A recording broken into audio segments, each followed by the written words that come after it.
You found the coolest place to be, the PlayStation Collector's Nest. Come on, won't you sing with me?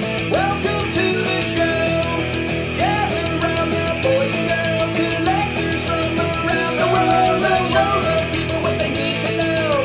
Welcome to the show. Gonna talk again when we got the fans. Gonna put their knowledge to the test. Gonna laugh and need, gonna live the dream. Gonna show you things you've never seen. Gonna sing the song to the break of dawn. Gonna rock this party all night long. So come on everybody, let me see you dance. Get yourself ready, you got one more chance. You found the coolest place to be, the PlayStation Collector's Nest. And come on, won't you sing with me?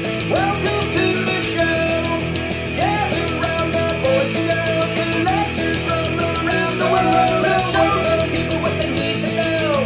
Welcome to the show. Welcome to the show. Welcome to the show. Welcome to the show. Hey, Hey, what's up, everyone? There guys. Welcome to episode number 20, season 2 of the PlayStation Collectors Podcast. And tonight we got the podcast team of Andy and Silvan. Welcome, guys.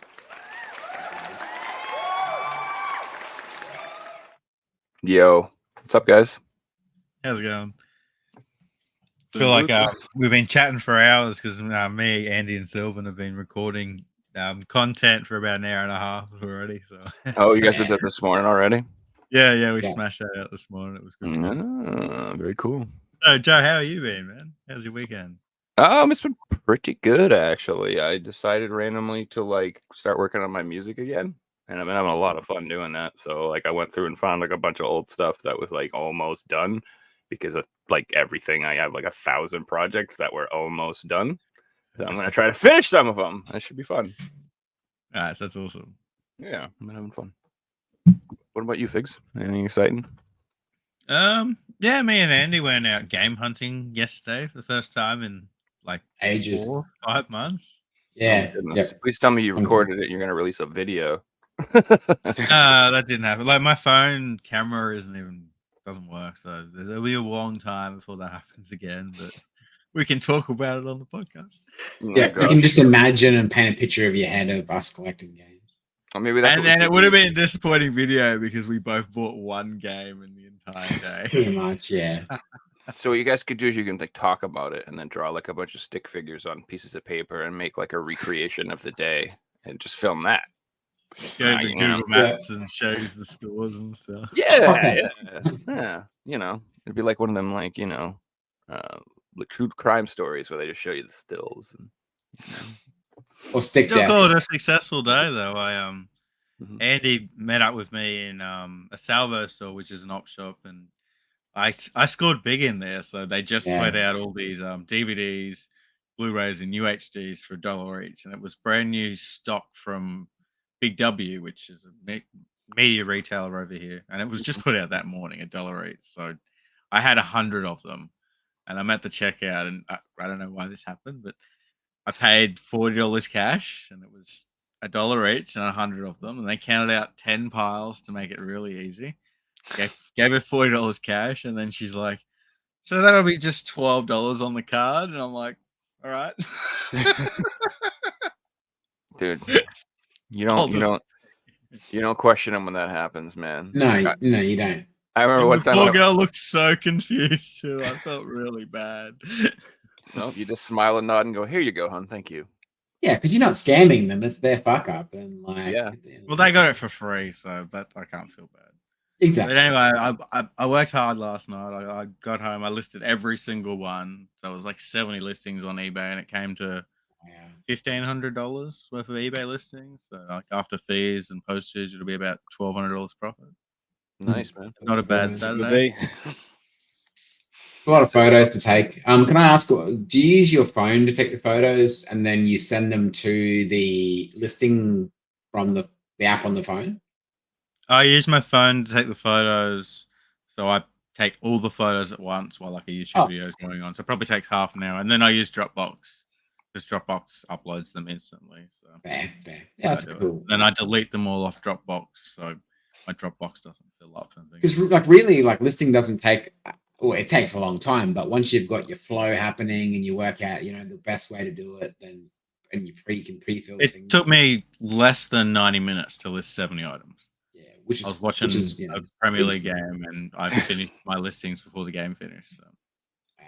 But that didn't include the photos, which I took the photos, watching a video beforehand, and I took the stickers off beforehand all at once and different things like that. But that's how I list. I do everything in a process. So, like for me, I'm not going to list one item, take the photos of it, upload it, and do that because that's a waste of time. I'm going to do 20 items, all the same thing. So if I do books, I'll do all books at once, or CDs, I'll do them all at once. So when you're listing, you can like sell similar and do the same categories and different things like that. It just makes sense. And you sell them in Australia or just worldwide? I do worldwide. So I've spent a day researching international prices of each country and of each different weight. So I've got set prices for all my international postage, and then domestically is all free. So I just have to weigh an item and put the weight in, and it'll. Is there ever any? Is there ever any gotchas with the postage, like where you say that you think it might cost this much to send somewhere, and then it ends up costing a shitload, and you have to just eat the profit, like eat it into your profit margin, or that doesn't happen? A couple of times in the past because I was less experienced, and then like previously in the past, I ticked a box for you can tick a box for Asia and places like Singapore and Indonesia and stuff will be a set price, but sorry, it's Europe. You tick a box for Europe, and every country is a set price, but it also includes Israel in that. Yeah, and Israel's a lot more expensive, so I've had to then successfully make an own price for Israel because of how expensive it is, and how many people from Israel are actually buying stuff. So, yeah, like I've been burnt 1 or 2 times, but in most cases, it works in my favor because I have the set price of how much it costs. But then because I spend so much, I get discounts after the cost price, so usually it works back in my favor. Can I ask another question? Do you ever use a global shipping program, or is that not offered in Australia? That's not offered in Australia unless you're selling like items that have to go through verification, like sneakers or something. Okay, that's the only way. Yeah, because I buy a lot of things in America, car parts, where usually you wouldn't be able to get them in Australia, but because of the global shipping program. Your mic's a bit quiet, Andy. We can't hear you. Yeah, so with the global shipping program, it allows you to actually get those items, and everyone wins. So why are sneakers verifiable? What are you talking about? So eBay have a system to avoid fakes. If you sell a pair of sneakers over $150, it's probably 100 US, 150 Australian. They have to be verified by eBay. So when you're buying a pair, it guarantees you that you're getting an authentic. Yeah, it goes to basically it goes to like the water games of sneaker people that look at it quickly and just go, okay, it's real. So they are now introducing this for watches. So it's going to be watches over a certain price, and it'll come down to like cards. And eventually, you watch sealed video games, you'll be sending your game to. I'm cool with that. If they can verify that it's actually sealed and it's the right freaking region on the code, I'm down because I'm so sick of getting broken games and like in the wrong region, and it's just like, dude, I got another game this week, brand new sealed, and the whole thing was crushed. The seal was like torn in half. The case is destroyed. And I'm just like, nah, whatever. I have to return it, but it's wicked irritating for me because I don't own a printer. So it's like, here's your label. I'm like, awesome. I have to go somewhere and find somewhere to print this stupid ass thing. It's like so annoying, dude. I'm like, ugh, so over it. I need to get like a little, like literally just one of them little label makers or something like that because it's all I would ever use it for is freaking shipping. But I don't know. You figure when you got a printer, these things are so easy. But you're right. Like, where do you print things? You got a little library. Like, I think when you're a kid, you don't really care much about having a printer. But then when you get older, you start to have more responsibilities that require you to print shit out, and you just like, fuck it, I'll get a printer. Yeah, I have printers, but it's the same story, dude. Like, I buy a printer, I use it once. By the next year later, when I need the damn thing, all the ink's dried out, and I got to spend $60 on ink again to get it. And I'm like, this is bullshit. So, or it doesn't work, or it just doesn't work. It's fucked. Yeah, or I could go to Staples and give them my printer 25 cents. and print the one thing I need to print every like 2 years. I just go there, and that's kind of what I've been doing. But it's so irritating when it's for a game that comes broken, and I have to do that. I'm just like, oh, you stupid sons of bitches! Yeah, Just give me a QR code, please. Like, it's so annoying. Joe, I don't know about America, but in Australia, what Australia Post have done with certain bags is, for returns, is they now include 2 seal strips, and like they include things to be ripped off, so you can return items with the Reseal it. same packaging that you received it in, to avoid having to like print out QR codes, etc. Some companies do that. Some companies will ship you like a return label in the package for your products, but not schmucks on eBay who freaking mail their games in saran wrap. That's like how they freaking that's their idea of protection. They're just like, yeah, whatever. I'll just put some tissue paper on it and say, hey, have a great day. It's just like, I believe the worst packed things that you ever see is CRT monitor groups, like on Facebook, where people share like info and stuff on CRTs. And everyone on there that tries to buy a CRT always gets packed in just like a cardboard box with no protection. And all the casing of these old CRTs is like 30 years old. Just, one hit and it's fucking dust. Rest in peace. Yeah, I mean they're getting a full refund, but it's not the point, It's like how many times does this happen now? Like, and sometimes it's an item you really want, and someone doesn't pack it properly, and it's now completely fucked, and you don't get that item that you really wanted. You don't you get your money back, but you wanted that item. Yeah, 9 out of 10 times I'm like, no, I don't want my money back. I wanted the damn sealed condition new game with the ERC label that you was promised I would get.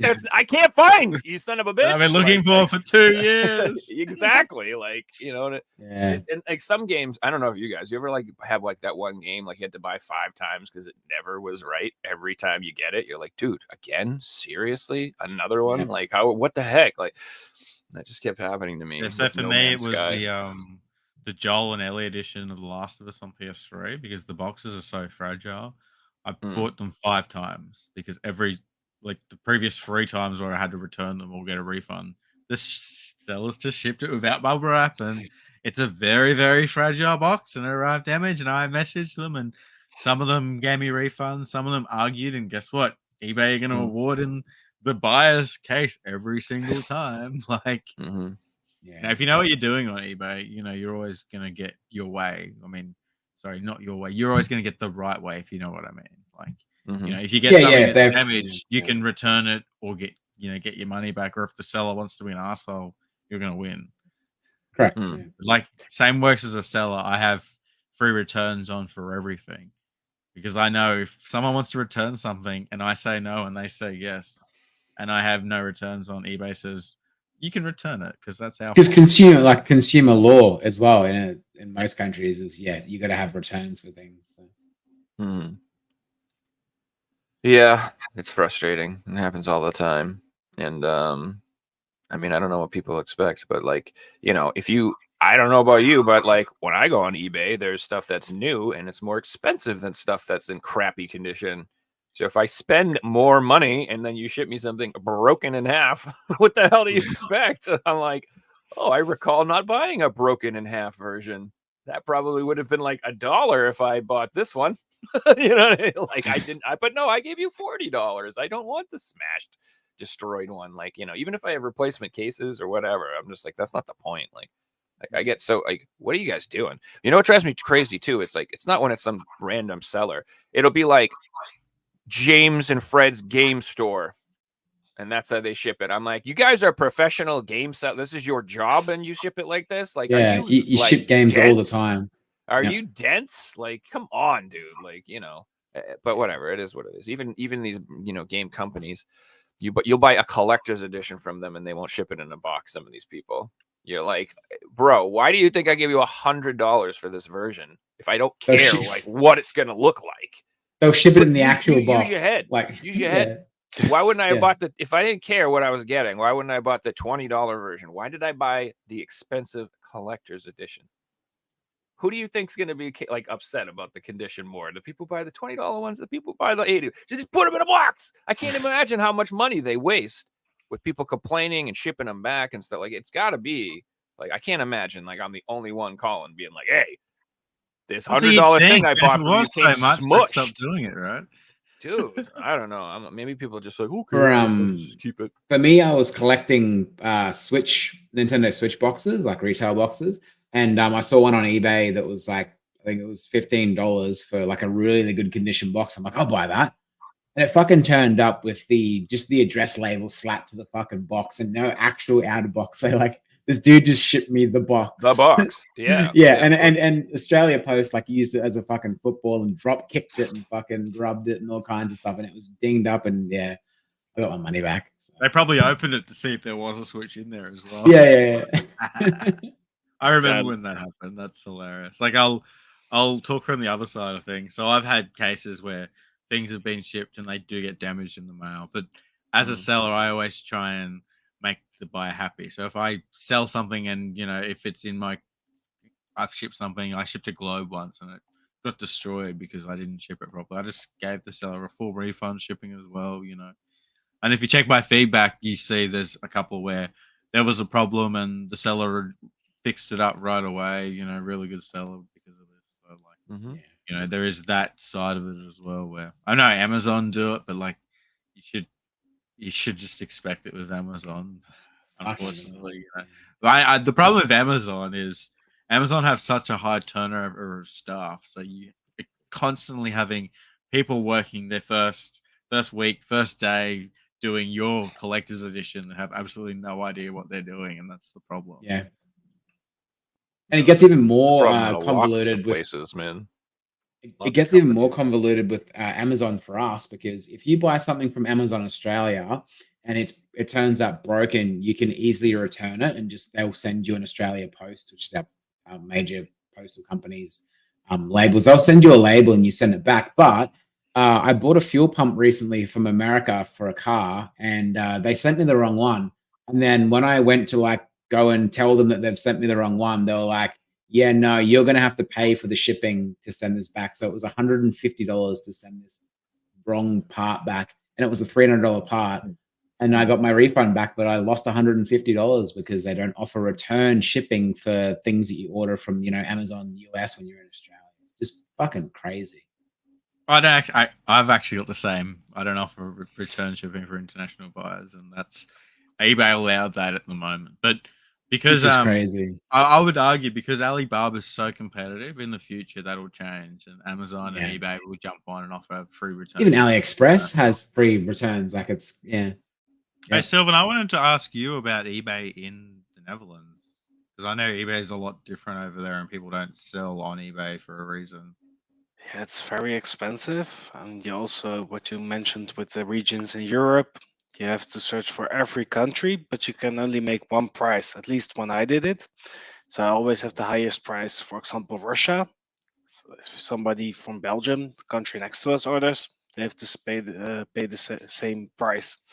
So when I did it 10 years ago, I sold a lot on eBay, and I had three prices: one for Asia and Australia, one for within Europe, and one for US and the rest of the world.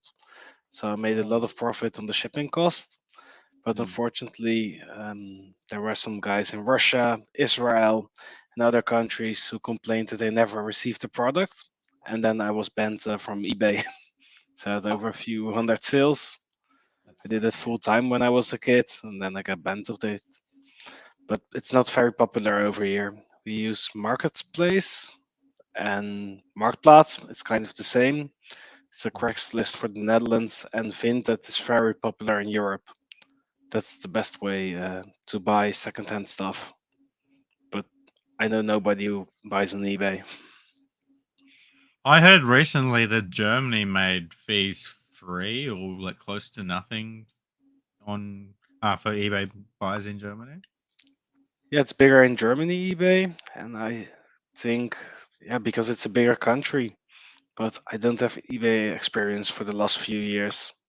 I just try to avoid it because the shipping costs are also too high if I order from eBay.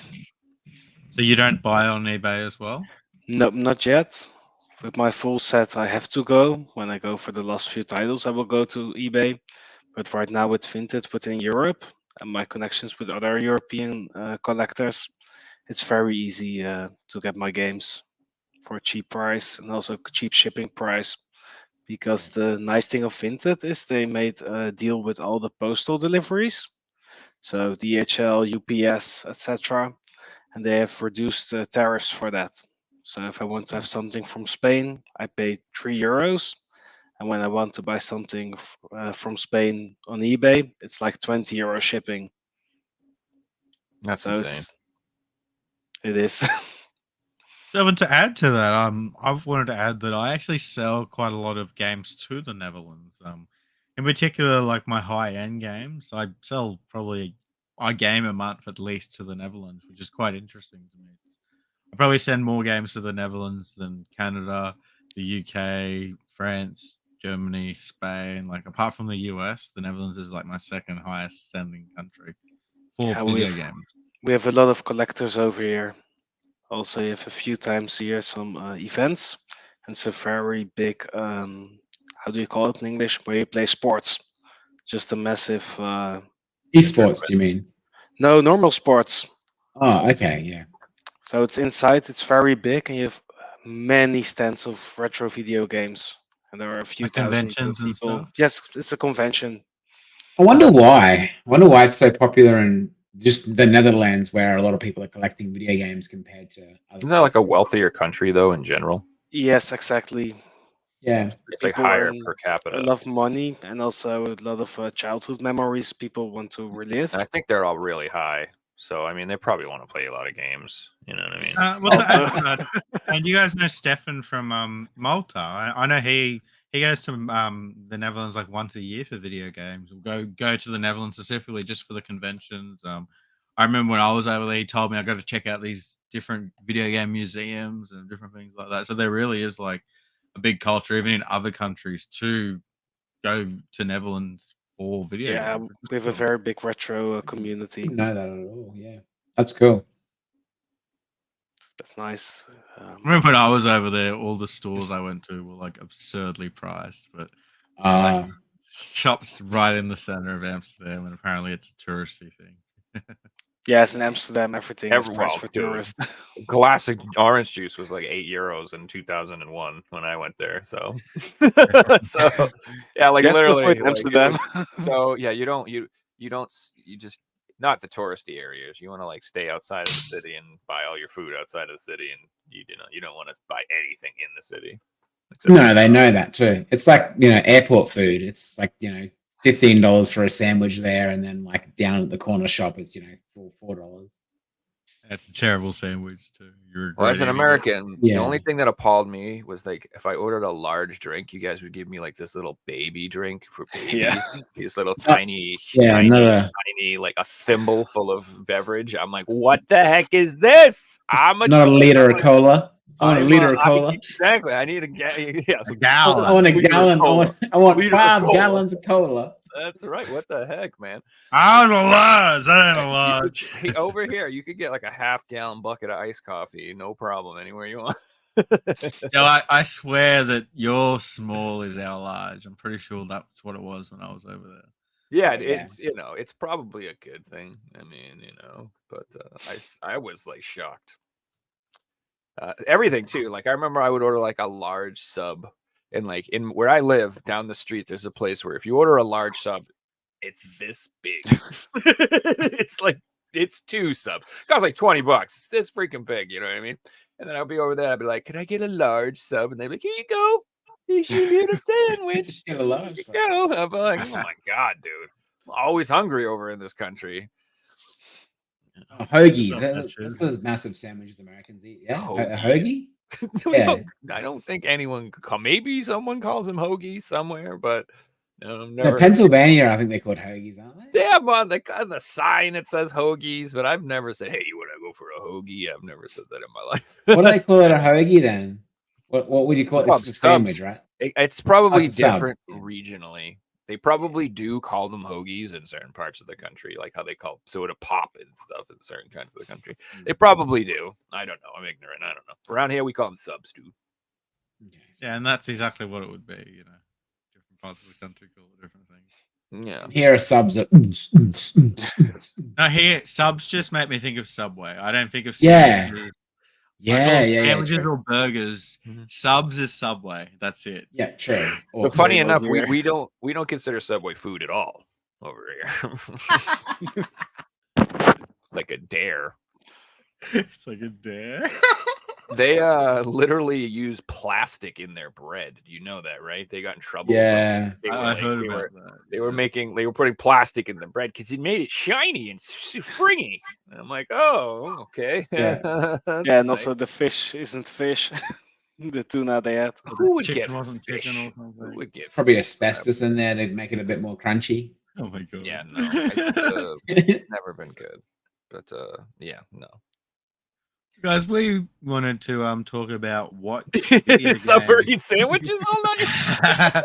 what video games got us into collecting, and in particular, like what games really started you off. Like you were playing games or collecting games, and these were the ones that really got you into that. I'm gonna collect video games.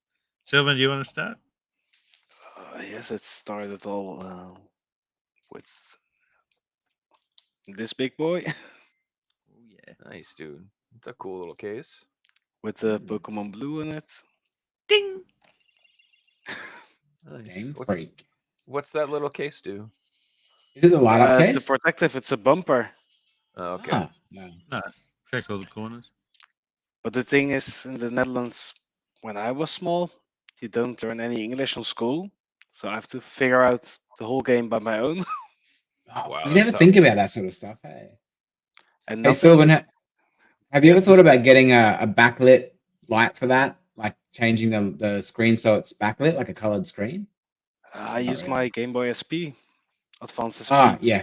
That's Makes backlight. sense. Yeah. So yeah, I started with the Game Boy Color and Pokemon Blue, and after that I get a N64 with Zelda Ocarina of Time. Nice. Nice. I was a real Nintendo kid. I took the Game Boy everywhere with me when I was home, played the N64, and then I have to go to a new console. I switched over to the PlayStation 2, and I spent many days with Dead or Alive 2. Nice. How come? How come? I think Boobs. it's the greatest Boobs. fighting game. I know. Just joking. Yeah, Just boobs. I was boobs. too small for that at that point. And I started very early with gaming, but then I also collect them. So when I go to flea markets, I get the Super Nintendo, the original Nintendo, the original Game Boy. Everywhere where I saw games, I just bought them. I'm building a small collection. And there was always told me when I was little, when you have a new Game Boy game, please save the box. The manual stuff gonna be a lot worth in the future. So all my original games from my childhood have also a CIB in mint condition, That's and I'm awesome. very happy for that now. Hey Selvin, by not learning English when you're at primary school and stuff, but playing games in English, did that help you learn English? A lot. That's Dude. really cool. Gaming taught me how to read. Like, so Yeah. like I was playing RPGs. I was like 4 or 5, trying to figure out what to do. And like, Yeah, I having have to to ask say- my dad and having to ask my brothers to, and I learned how to read because I'm like, what does that say? Like, so Yeah, like, exactly. When I you see that can't being read really helpful. something, you have to ask an adult what is here. Ask my mother, can you please translate it? But for like example, Zelda Ocarina of Time, I finished the game without knowing what they say, what I have to do. But then, I mean, it also makes it harder because I'm not dissing the game. It's one of my favorite games of all time. But like some of the translation in the text for even Ocarina of Time, you can tell that it's been translated from like Japanese references and stuff. So like it's not even sometimes the best English that you're actually Oh, God. reading. There's some classics. Yeah, from, you're actually Atari and spot on Nintendo. Yeah. Speaking like an NPC because you've learned Yeah. English from video games. But it's cool to learn a language from video games because you've at least got it's sort of like the difference between someone trying to teach you a different language by giving you a piece of paper and looking at text. It's kind of hard. But if you go and live over in another country and you have to do things in visually see words and stuff and put them in context, I guess a video game would be a good way to learn English because you can see things in games and you go, oh, that's a flower because like I know what that word is in like Norwegian or whatever, and now know what it looks like in English because you can actually see what you're looking at. Your mic keeps cutting out, Andy. We missed half. Okay, damn. I Actually, don't know what's going on. when I was old enough for the internet, I found a forum. It's not anymore up there. It's called Palrox, and we're just only collectors for NES and old school Nintendo. So from there, I learned a lot. I learned all the prices, started to resell games, and also went to some conventions. And after that, a friend of mine had a few tables over there. I was like 14, 13 maybe. He said, "Come over, take your stuff, put it in one of my tables." And from there, I'm really starting to resell video games. It was great because you have early access. So you walk to the convention before everyone else is there. And then I bought a lot of stuff that I sell the same day. That's awesome. The Goes to your client. table, like, hey, I sold you that. Exactly. Many people were pissed off. But yeah, from there I learned a lot from the internet, other collectors. Now with the PlayStation groups, I love it. You have so many contact with other collectors. I can learn a lot, and also learn other people stuff about the PlayStation 3. That's what I like about the community. Yeah, the And PS3 community is awesome for things like that. Yeah. I wanted to talk about today games that got me into PS3 collecting because I've talked about games from my childhood that got me into gaming and things like that on the podcast before. But there's certain PS3 games that really like kicked off collecting for me. Like I was just a gamer and then I was a collector after these games. And like the reason being was after I play these two games in particular this one here, Sleeping Dogs. When I finished playing this game, I just fell in love with open world games. I thought this was like the best thing I ever played at the moment, or ever I get the time. So for context, this came out like a year before GTA 5. Yeah. So after playing this, GTA 5 was announced. I was watching videos of it every day. Like I pre-ordered it and went to the midnight launch, but I was also buying other open world games that were similar. So at the time, I then went and bought, Assassin's Creed 4, Black Flag, and Far Cry 3, and Metal Gear Solid 4, and all these games that were big open world games. And I was just playing them for the first time and like loving games. And I was at university and I had a little bit of money at the time. So it was the first time in my life where like I was buying stuff for myself. So I was going to cash converters, the same cash converters that we go to all the time. And at the time, I had so many PS3 games. And once every 2 weeks, they would have this special where it was buy 2 games for $15. So I'd always wait and I'd wait till I got paid and buy like 4 games a fortnight or a month. And it eventually got to the point where I had like 100 PS3 games. And that's what kicked off like collecting for me. And the other one I wanted to show was the Saboteur. So this is like an amazing open world game. I There's still another haven't one gotten that that. I've been kicking myself. That's been on my Oh. like, dude, I know. I need to pick it up. It's not even this is one of the expensive. games that I typed into YouTube, games that are like Sleeping Dogs, and I found a video that some random guy was like, play this, and I played it, and I'm like, oh my god, I just found something. Super No one's common heard of too. this. It's amazing. Only heard everyone rave about that game. Like that Saboteur game is like nothing but good things to say. Everybody likes that game. So, And it's not a game, Joe, that you'll play and you're like, oh yeah, 10 years ago, this was probably pretty cool. No, like Tristan played this for the first time like a week ago, and he was messaging me, hey man, have you played the Saboteur? This is so cool. Like it's a game that you'll play today and you're like, wow, like it's got Assassin's Creed style climbing in it in That's cool. Paris. Just let that settle in. Like what type of buildings Paris are. is that how you learned French? For your new sport? You know how like Silvan learned English? That's how you learned French, right? Bonjour. I've got a good point for that. Do you guys believe that games that are like open world city games that have cars are often tarred with a brush of being compared to Grand Theft Auto games? And if they're not exactly the same as a Grand Theft Auto game, people automatically just write them off as, oh, it's fucking shit. That's a shit game. Do you reckon that happens sometimes? There was definitely a point, especially in the PS2 era, where everything was a GTA clone. Yeah. Like, games are called GTA clones, but I would certainly say RPGs changed that. Like RPGs, open world games became its own genre because Yeah. you know Grand Theft Auto was a thing, but Grand Theft Auto is not an RPG.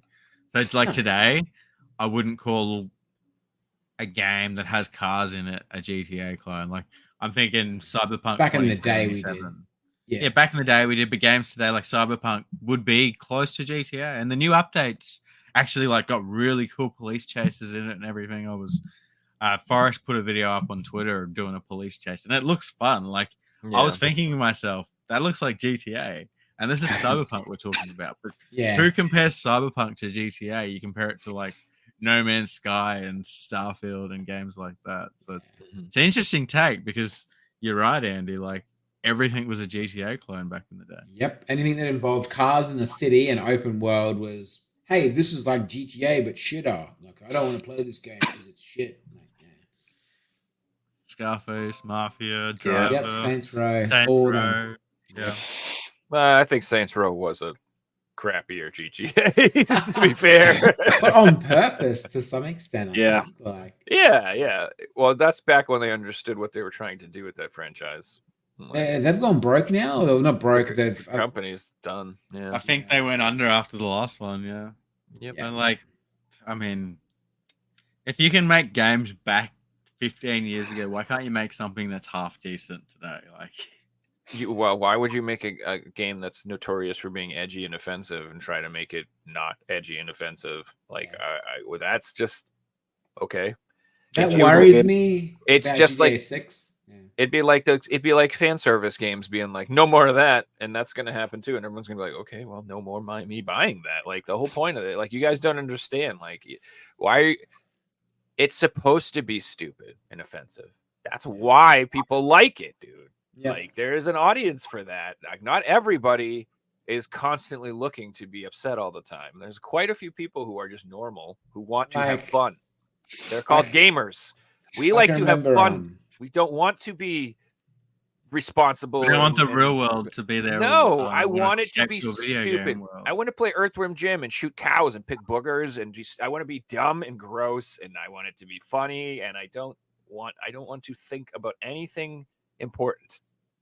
Nothing. Do you guys remember like as kids playing like Vice City or Grand Theft Auto 3 and just driving around listening to like the talkback radio stations and just laughing at all the funny shit in it, like the glory hole theme park, and you're just like, oh, this is awesome. Like, and then you take that away, it's the shit game. Like, but just the way the people act in that game, like every single person doesn't portray a real person. It portrays this crazy person that will try and kill you if you do something to them. Like that's not how real people act. And it's just fun world that you can go and live in and explore, and you know it doesn't feel like reality, but it does have that sense of freedom because you're doing things that you are like in real life, but you get to live out your own movie and different things like that. I have a great story about the Vice City and the PS2. I think maybe we were 9 years old, a friend of mine, and we went to some random shop who sells video games. So we bought the Vice City.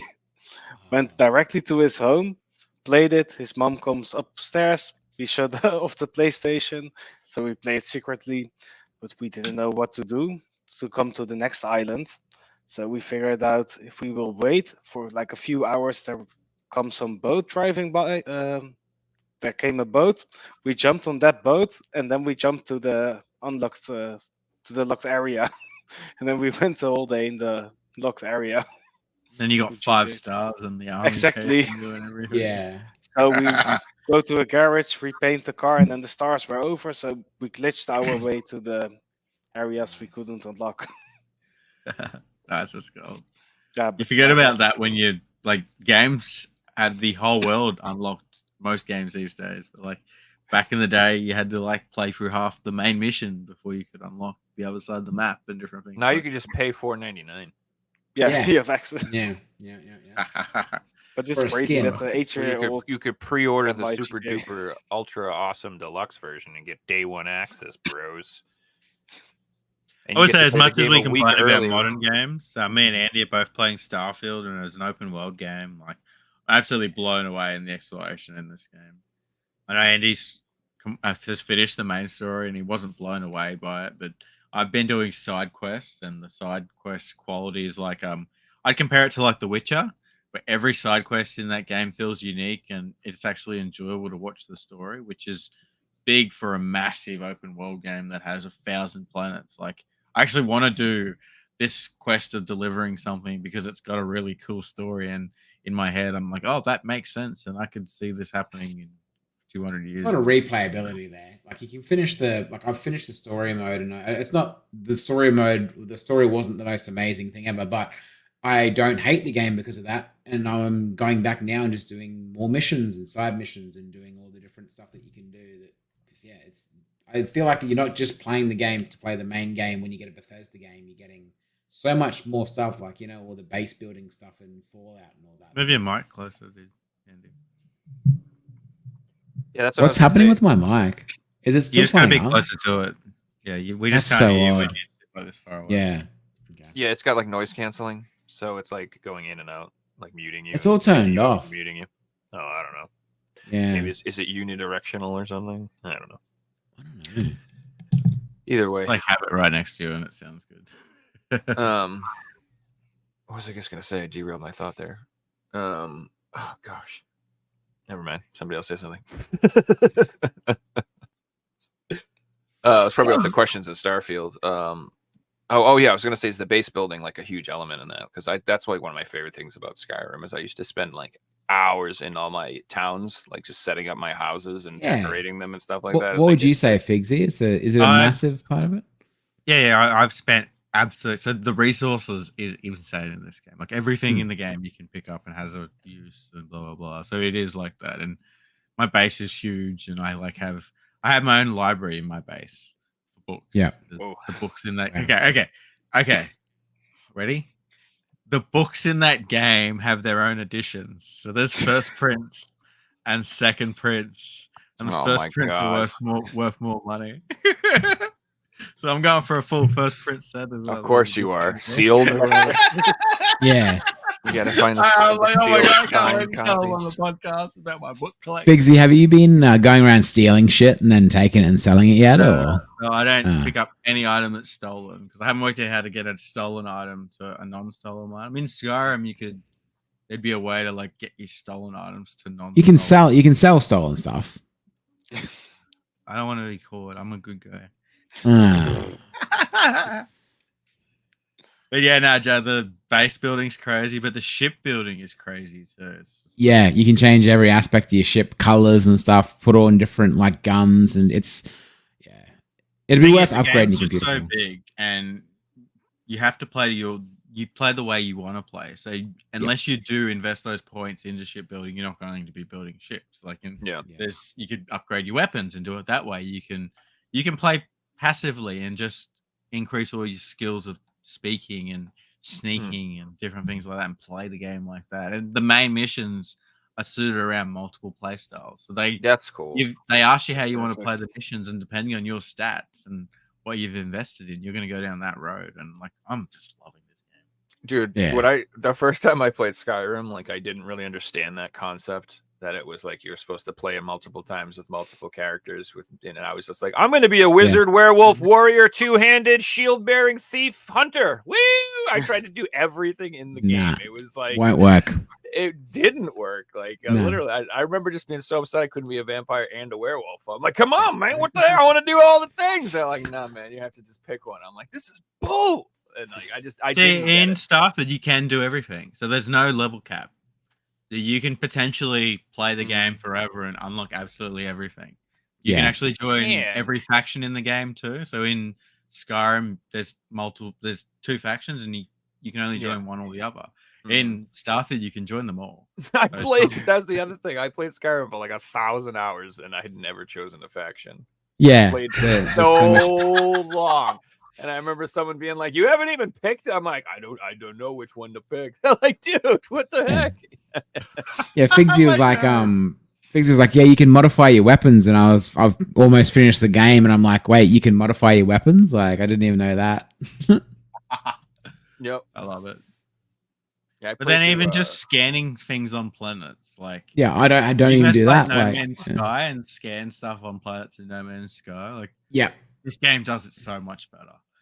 Yeah. And that's like the core of No Man's Sky. Does like We the all know how it mining started. resources better than No Man's Sky. Mm. And then like I'm not going to talk about any spoilers, by the way, if you haven't played the game. Yeah, we're not going to Talking about the systems of the game, like the medicine system of the game is amazing too. So it isn't complicated. It uses simple pictures of what you hurt yourself with, and like some of the items that you can craft just are genuinely fun to use, and like you want to go to the cooking bay to craft this food because then you can constantly use this certain thing next time you're in a mission. And I'm just having so much fun doing like taking my time in the game and really like I'm gonna spend half an hour in my base sorting out everything and then spend half an hour and going to all the vendors to make sure I'm getting the most amount of money selling everything. And like it doesn't feel like I'm wasting my time if I spend an hour just at a vendor. How crazy is that? Yep, I agree.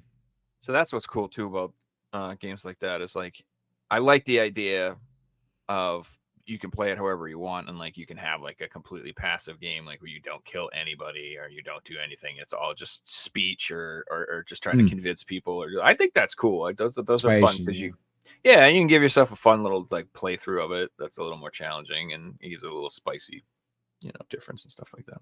You're over here. I mean, I'm over here. All I've been doing is playing freaking N64 games since I got this thing, bro. Have you ever heard of Mario Kart 64, bros? That game is sweet. Oh man, is that the Switch the Switch controller for it? Yeah, cool. It's the Bluetooth one, yeah, wireless one. Is it for the Switch? It's for Switch Online, but it works for PC and Steam. Like you can plug it in. Yeah, just literally like I just search for controller. It said Switch Online N64 controller. I went yep, and then you go into like layouts or whatever, and then there's like somebody's already like made like a pre-layout for all the buttons. I hit that. Was it hard to buy? Because usually they're out of stock and it's a pain in the ass to try and get them. Somebody on Facebook said they had them, and I went on and grabbed them. There's no problem. So, okay, cool. I mean, did you overpay over retail but for them, like scalper price? Or I wouldn't. I'm not gonna pay that. I paid. Okay, I so paid $45 a piece or something, $50 a piece. Yeah, that's I think what they are. Yeah, good. There was a point where they were going for like $200-$300. Yeah, it was so stupid. 007 GoldenEye came out, and they were sold out, and they didn't announce the reprint, and like real Nintendo. They're like $100 secondhand still. Like if you go on Mercari, there's tons of people trying to hawk them for like $100. But I'm gonna get 4 of the Retro Fighter ones anyway, just because. Nice. These are great, but they're still the N64 controllers, and they're not that great. They're not that great. I'm sorry, they're weird.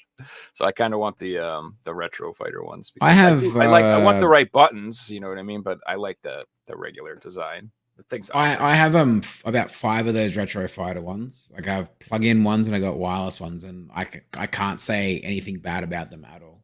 They're awesome. Badass. Yeah, I want to get 4 of the N64 ones they have, and even though I have 4 Wavebirds, I'm thinking about getting the GameCube ones they made too, just because those are nice, man. And always good to have backups. And then the Wavebirds are like expensive and kind of rare, and it's like I don't always want to let people play with those, believe it or not. You know what I mean? It depends on who comes over. You know what I mean? I'm like, you don't wash your hands. You're dirty. I'm not letting you touch my nice controller. You can use this one. So the best thing to do to someone to play a trick on them, I guess, is that with N64 controllers, the original ones, the joysticks in them are a certain calibration, and then the Retro Fighter ones, they've got a certain calibration in them so that like all your fine movement and stuff works really well. If you go onto eBay and buy like one of those $14 Chinese copy of the N64 controllers, the analog stick is completely out. So if you try and watch someone play like GoldenEye and stuff with them, they'll just be going like this around the room, and they're like, I didn't remember this game being that shit when I was a kid. And you're like, oh yeah, man, it's pretty bad, eh? And like you've got the good controller and you're just shooting them, and that's. I think I've done that to you, Figsy. Yeah, I'm sure you did. And I'm like, I don't remember this being that hard. Yeah, and it's just like, because all you do is move the stick, the slightest bit of movement, and you slide around the screen because the joystick and the cheap controllers is just not programmed correctly to the way the Nintendo ones were. So they are good, those cheap Nintendo wide controllers. I ended up going through 2 playing Tears of the Kingdom, but it's like $20 a controller. Yeah. It's easy to be like, sweet. It's starting to stiff trick. I'll just go get another one. So you do really like. I was playing Mario Party and we were using PS4 controllers at first, and like they work fine. It's just not right. The analog stick is not right. It's Nintendo have a certain thing. Yeah, and so like there was like this one game I remember you have to like run on this like serpentine path, and like you fall off really easily. And I remember when I was younger, like I could do it pretty easily, and on the PlayStation 4, like no matter what, I was like, dude, I cannot stay on this stupid freaking ice path. It's like it was impossible with that analog. So these ones, I felt it does make a difference. So, but the Retro Fighter ones, they know that's the whole idea. They actually like try to make it the same. So yeah, they're mad. Yeah, it's hey guys, I think it's time to play Figsy's quiz. You guys can. Oh goodness. Oh no, the quiz. Let's go. Let's do it.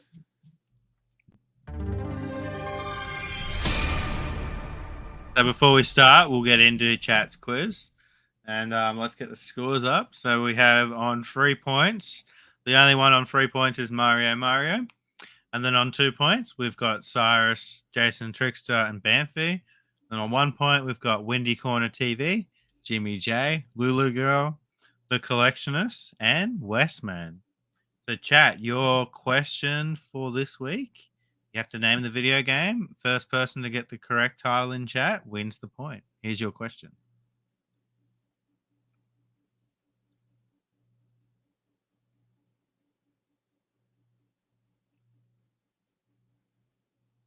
We'll leave this one up for a little bit for you guys in chat, but while we're doing that, we'll get into the quiz and we'll keep touching back on it.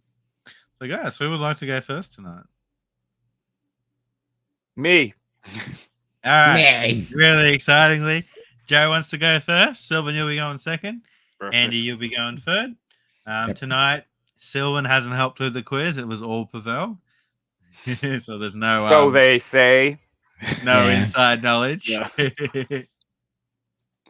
And we do have, once again, the new round of question, which should be fun with 3 people, which should be really interesting to see how the points are dispersed. So let's get into it with question number 1. Bear with me 1 second. All right, Joe, here's your first question. All right. How many band-centric Guitar Hero games were released on the PS2? Is it 3, 4, 5, or 6? So this is like discounting the mainline games. You're talking about like yeah, just like the band ones. I think it's only 3, but there could be a 4th. I'm gonna say 3. The correct answer is 3. Joe takes the first point. Nice. Cool. All right, question 2, Silvan. This one is for you. I'm like, you're probably gonna say there's like some freaking ABBA one that came out in PAL I don't know about or something. PS3 there is. I'm like, in America, I know it came out, but who knows? Yeah, you're not wrong. All right, Silvan. PS2 Urban Region is a crossover of what? Wait, what was it called? What's it called? Urban Rain. Sorry, Urban Row. Not Urban Region. Urban Region. Urban Rain is a crossover of which title? Is it Streets of Rage, Final Fight, Tekken, or Fighting Force? Let's go for Final Fight. Andy? I think I've played that, and I think it's like Streets of Rage. Incorrect again. Joe, you got a 50-50. Damn. It's Tekken, baby. That is Tekken, and we didn't talk about that on last week's show. Yeah. All right. Stupid fighting. All right, moving on to question 3. Stupid Andy, this fighting. one's for you.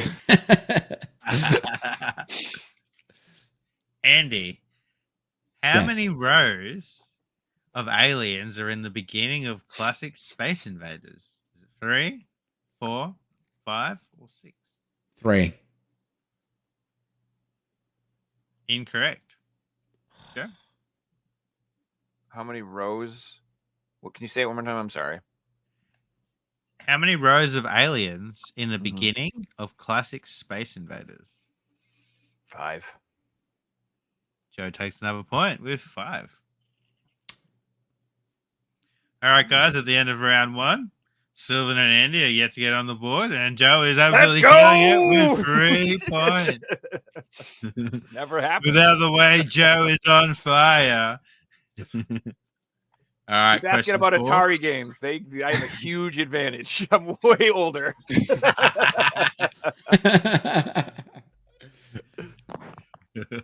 Question Like, what 4. No, this one's for you. 1989 anything? I'm like, yes. This came out before they were born. Exactly. This thing happened way before either of these guys existed. I'm like, okay, all right. Michael Dukakis. I'm just kidding. Good. Nobody. Right, the old people are laughing right now. Aldi, AI, What is Baby, Mimi, and Gun Mm-hmm. are one of the main characters of which video game series? All of them are in All the of same series. Yeah. I thought these were your little pet names for me. Baby definitely is. Baby is, but that's because I'm always crying about stuff. What main series? Like, I don't know, Pikmin. Incorrect. Silvan? Fat Princess. Something cute. I don't know. Incorrect. Andy?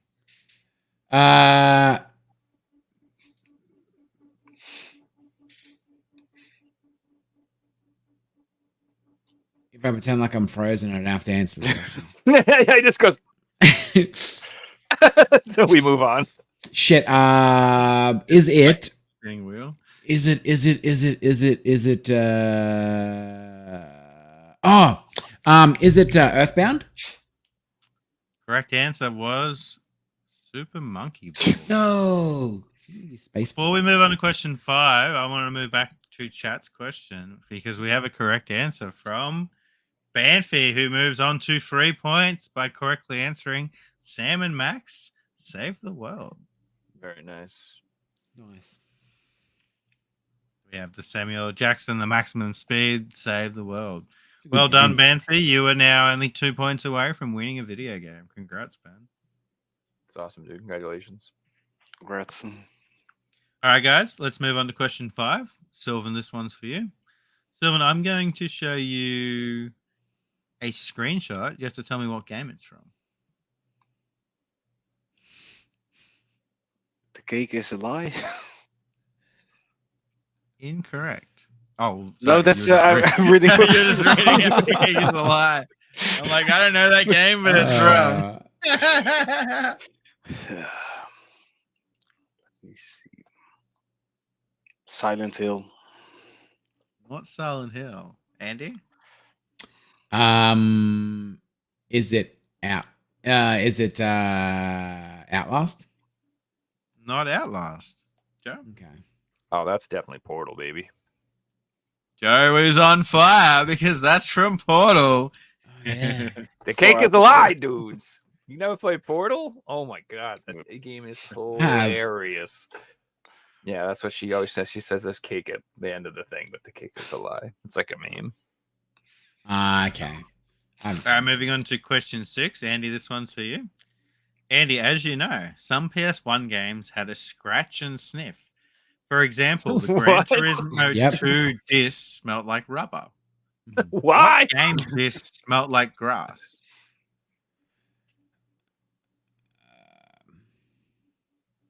FIFA. I will take that as the answer because it was FIFA 2001. Yes. Nice. So yeah, but I've got a copy. I don't know about the NTSC one, but my PAL copy of Gran Turismo 2, the disc smells like rubber. Can I smell it or when I come over next? Yeah, you can smell it when you come Thanks, over. man. I'm gonna have a good old sniff. Love it. Come All over right, and guys, sniff at the your- end of sniff your round disc, 2. man. Sylvan is yet to score, and he's got 1 point, but Joe is powering ahead with 4 points. Ah, Still rigged. anyone's game at this point. We could see a big comeback from Sylvan. All right, moving on to question 7. Joe, this one's for you. What is the first letter in fear mean? The F.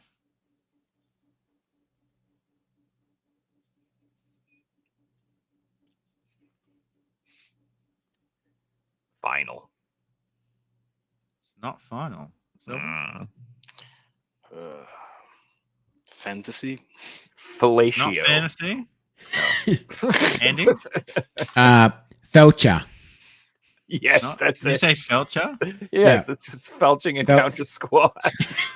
Not Felcher. The correct answer was. Perth. What did I say? Final? I was the complete opposite. But it was still probably the closest. Whatever. All right, we'll move on to question 8. Silvan, this one's for you. This is Finnish writer Sam Lake. With what 2001 game is he holding in his hands? It's Alan Awake. Not Alan Wake. Andy? You said 2001, hey? 2001. Yeah. I'm going to say Crash Bandicoot. Not Crash Bandicoot, Joe. What's his name? Oh, shit. His name is Sam Lake. Shit. Serious Sam? Not Serious Sam. Do you know this one, Andy? I'm not going to give you a I point. do. I do. It's Max Payne. It is Max Payne. Yeah. I looked at the picture more and like I looked at his face and then like I remember the stupid scrunchy thing that he does and then yeah. Okay. All right, we'll move on to question 9. Andy, this one's for you. Dude, he's got hemorrhoids and he's in Max Payne. That's literally why they hired him. Because he had hemorrhoids. Yeah, he's in constant discomfort. That's why he makes the face. I'm just kidding. Ah, no ooh. idea what I'm talking about. Whoa. All right, Andy, I'm going to show you a limited edition PSP console. You have to tell me what game is this a limited edition of. Okay. Oh, I want that more than life itself. We've got Joe Matter here.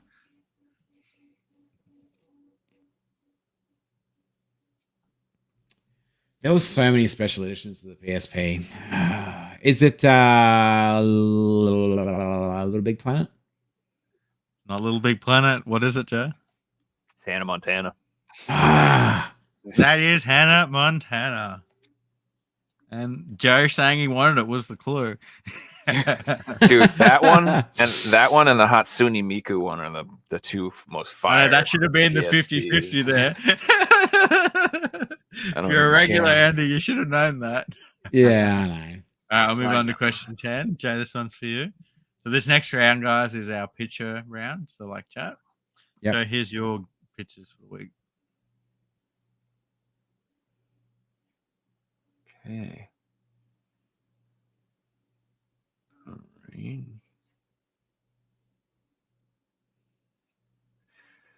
All right. This is a Motorstorm Pacific Rim. Or Pacific I'll pay or that. Pacific Rift, excuse me. I'm sorry, I'll pay sorry, that. sorry. Motorstorm Pacific Cool, Rift. man. the point That's for good. Joe. Why did I say Rim? That's because I love that much movie Pacific Rim. That's why. It looks more like a pump than a motor. Yeah. All right. And Silvan, this one is yours.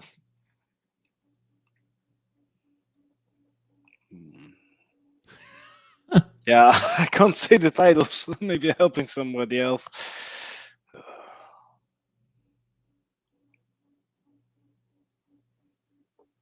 No, I can't come get it Andy's turn. Or Joe Andy? can have it. I also have NFI. Yeah. Wow. I don't know. Well, you give me. You know the first game because, like, to me, this one's easy because I know the first game. I know the first one too, but then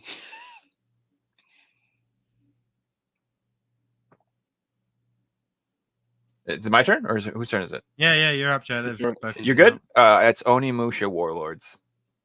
That is Onimusha Warlords. I love that. That Onimusha is like one of my favorite. Like when people are like, "What franchise would you like to have come back?" I'm like, "Onimusha!" I love those games so And it's much. Rockstar too, which is I didn't even know it was Rockstar. game. Only That was the cool. Only Rockstar is. game, yeah. All right, Andy, here's your one for the week.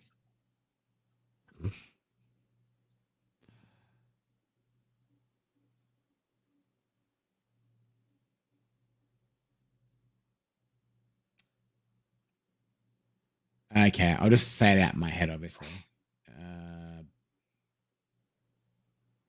Low equals high. High, it takes to train, pointing your finger, dragon. Put it all together, man.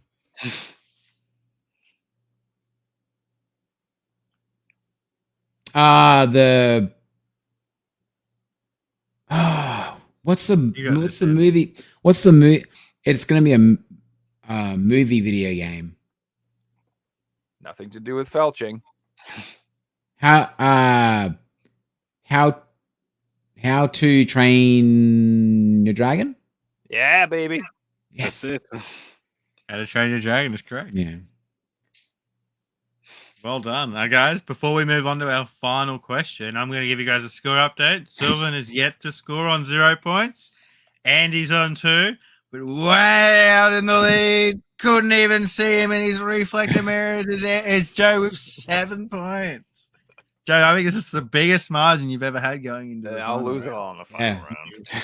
Well, I can confirm there are 12 points up for grabs in this final round. So, Silvan, Yeah, you can yeah. still win this. I will do my best. That's So, how this Hey, I Silvan, could still I'm going win to it. have you go first in this final round. Andy, you'll be going second. Joe, you'll be going third, and that'll be the order. You each have 3 lives. You have to name the video games where the main character or characters have been removed from the covers. So you have to tell me what games they are. So here are your covers for the week, and Silvan, you'll be starting. One is Alice from Alice in Wonderland. That is correct. Andy?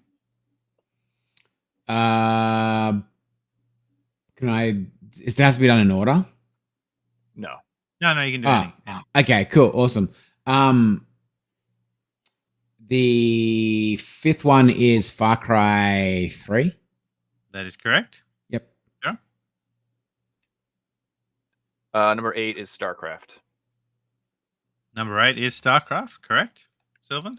Number 12 is Battlefield 3. Number 12 is Battlefield 4, but I will give you the point there. I was just looking for Battlefield. Andy? Number 6 is Pinkman. Number 6 is Pikmin, correct? Joe? Number 4 is Wallace and Gromit. Incorrect. 1 strike No? for Joe. Yeah. Son of a bitch. Silvan? And I got also for Oh, 4. Is that Tintin? yeah. Number 4 is not Tintin. 1 Oh. strike for Silvan. Goodness. Andy?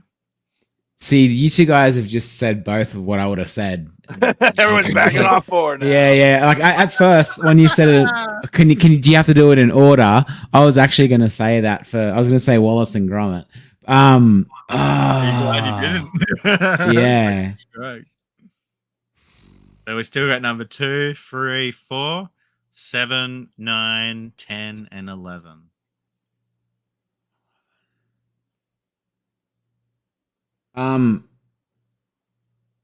So did you say you've got 12? 12's been done. That's Battlefield. Oh, damn. Okay. Is 10 like SOCOM or something? Incorrect. Andy's got a Okay. strike. Joe? I think 7 is Dragon's Lair. Incorrect. Joe's got a second God strike. Damn, dude. Silvan? Is then Metal Gear Solid? Incorrect. Silvan's got a second strike. Andy?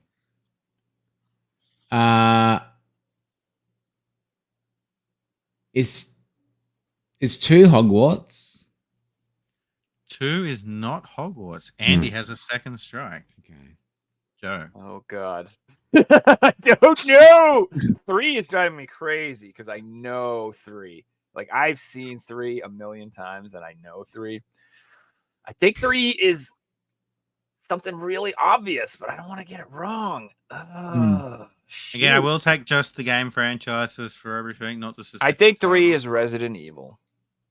3 is Resident Evil Operation Raccoon City. Joe Thank takes the point.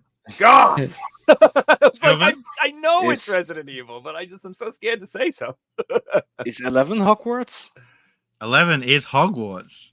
I didn't want to say Hogwarts is on the quiz after Andy said it, but yeah, 11 is Hogwarts. Andy? Okay, I'm gonna try number 2 again. Is 2 Game of Thrones? That was a good guess, but 2 is not Game of Thrones. Ah, Andy damn. is out. It's now Okay. between Joe and Silvan. Joe? Yeah, Joe's out too because Joe don't know. I can none of actually these see left. that scene from Game of Thrones. Yeah. Yeah. 7 is really irritating me that I don't know it. I've seen that Some 100%. CDI stuff. Yeah, dude, I can't believe it's not Dragon's Lair, and it's got to be fucking what's the other one? Space Quest or something like that, or And that dog. yeah, no, the dog's irritating me too. It's how is that?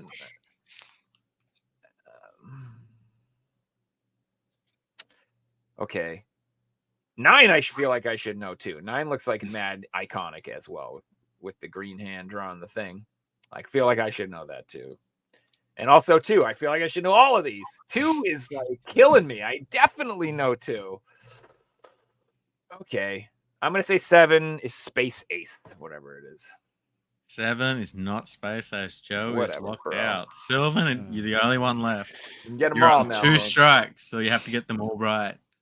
Clean up. It's the comeback starts now. Maybe then look some arcadey, some old stuff. Can't remember it. I put in 9 Godzilla because of the green end. So 9 was not Godzilla. So that finishes at what we're at. So I'm going to reveal the answers now. So 2 was Dante's Inferno. That's it. 4. So this is the American cover because we didn't get this one over here. 4 was Theme Park. Yeah. I That's nice. didn't have no idea. Never seen that Me cover neither. before. Nah. So 7 was Boogerman. Got it. Okay. 9 was Comic Zone. No, okay. Yeah, see, I've definitely seen these before. I just was not putting it together. And 10 was the one that you should have got because you've all seen this one before. It was Killzone Mercenaries on the Vita. Yeah. We all have, but dude, it's like generic Army Guy 1000. Yeah. Yeah. God So damn. guys, at the end of the quiz, Silvan finished on 3 points.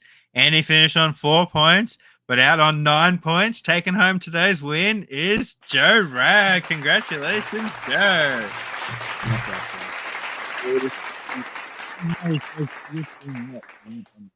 You've been on a couple of games losing streak, so you needed that. Hey, don't point that out.